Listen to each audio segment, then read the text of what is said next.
And welcome back. Odyssey House is a New York City-based agency that's actually helping individuals and families cope with substance abuse, mental illness, homelessness, and medical problems. Now, these programs can also help individuals obtain the treatment and counseling they need while continuing to maintain their everyday life. So joining us now to share a little bit more about the details is the Senior Director of Outpatient Services at Odyssey House, Mary Callahan. And Mary, good to have you. Hi, Darren. Thank you. Thank you for having me and for talking about this very important topic. Yeah, so Odyssey House continues to do great work, and addiction is a major thing that a lot of people struggle with. And sometimes finding that safe haven isn't always so easy, but you guys provide that safe haven and services. Yeah, so Odyssey House, just a little background, is a multi-service agency that's been active and alive in New York City since 1967.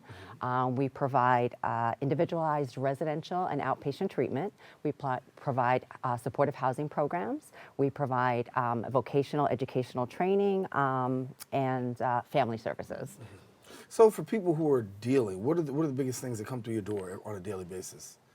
For people who are struggling in addiction, what are some of the biggest things you're seeing come through your door? I guess recently the opioid crisis has been one of the largest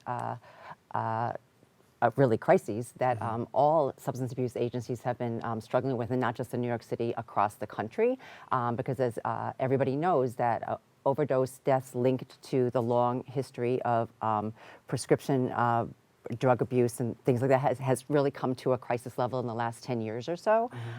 So I would say that over the last 3 or 4 years, Odyssey House, as well as other organizations, has focused a lot on providing education, prevention, and training around opioid use and abuse, and what can be done to help really stem the tide. In New York City, the unintentional overdose deaths decreased in 2018 according to the Department of Health, but unfortunately in the Bronx and in Manhattan it did increase. So if a person walks through your doors, walk us through what the kind of services they experience and what do they get? So when a person comes to any treatment organization, they receive what's called an assessment. So assessment is a psychosocial overview of addiction. Obviously, do they meet the criteria for addiction?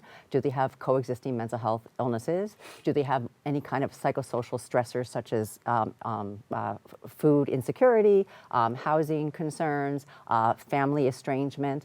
And based on that assessment, a treatment level is determined. In New York State, we use a tool called the locator that determines the level of treatment. And treatment can be anything from a detox program because the person is physically dependent on something like an opioid or a benzodiazepine, or it can be an outpatient non-intensive program, and the person can continue to work and things like that. So it runs the whole gamut. So here in the Bronx, your assessment of the opioid crisis, really we're doing worse than pretty much most boroughs, huh? Well, in Manhattan and the Bronx, unfortunately, the statistics of unintentional deaths went up in 2018. I think it can also be linking, particularly in the Bronx. As we know, the Bronx has the highest poverty rate per capita. Right. There is multiple communities that deal with mass incarceration issues, with long histories of trauma, coexisting mental health disorders, food security. All these anxieties and coexisting things can prompt substance abuse. Talk about this. I got this note here: beyond clean and sober, healthy and empowered. Right, that's what we strive. So we strive for. So once a person can get a handle on what is the crux of their dependence on the drug and cope with maybe the coexisting mental health, or maybe they never really felt comfortable enough to even go out and get a job, but they receive counseling and supportive services around all of those things, they can now become an empowered person that goes out and seeks to live a positive and healthy lifestyle, and we've seen multiple instances of that in our work at Odyssey House. Just a little sidebar, one of our programs that we're proudest of is since 2001, have had clients and staff train and participate in the New York City Marathon, and each year up to 40 or 50 patients participate and complete the New York City Marathon. Wow. And we think that achieving a goal like that can really lead towards long-term sobriety and success because of the way that training for a marathon provides concrete step-by-step goals and positive reinforcement when you achieve such a thing. And discipline as well, right? Absolutely. So there have been some changes in Medicaid and things of that nature. How's that affecting you and what's going on there? Yeah, so we're very fortunate, I will say, to live in New York State. because New York State has really a full court press towards providing supportive services for folks who are struggling with mental illness and substance use disorder. So they've made some changes in the Medicaid system over the last several years, which has allowed us to do much more community-based work.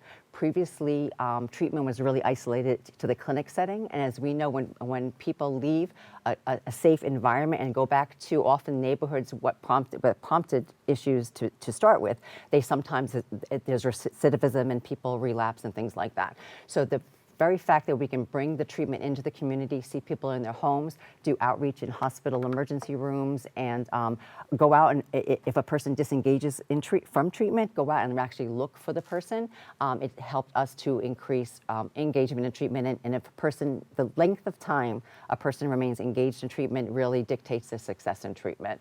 The other thing that they change along with the ability to do community informed services is they made something called Certified Recovery Peer Advocacy, a reimbursable service in the Medicaid system. So a Certified Recovery Peer Advocate is a person who has shared life experience. So this is a person who has had probably mental health concerns or substance abuse, often has maybe been incarcerated or has had unsecure housing, various things that make them comfortable with discussing these issues with the person who's in treatment, and can go with them and walk the walk in the community with them. So this is now actually a career path for people to become certified recovery peer advocates, and the combination of providing the career pathway for people who are seeking recovery with working with people who are seeking recovery is leading towards longer engagement in treatment and greater success. And so that's something that up to 5 years ago we did not have in the treatment world. Well, you guys are doing great work at the Odyssey House, and thank you you so much for coming and sharing with us. Continue the great work, and we're going to get some people connected right now. Thanks, Mary. I really appreciate it. Thank you. All righty. Well, listen now, if you want more information on Odyssey House, you can visit their website at odysseyhousenyc.org, or you can visit their social media at Odyssey House NYC, or you can call 866-888-7880. Once again, that number is 866-888-7880. And don't go anywhere, because when we return, we're going to come back and we're actually going to learn about an app that's going to give individuals closure. Pretty interesting. Stay tuned. We'll be right back in a few.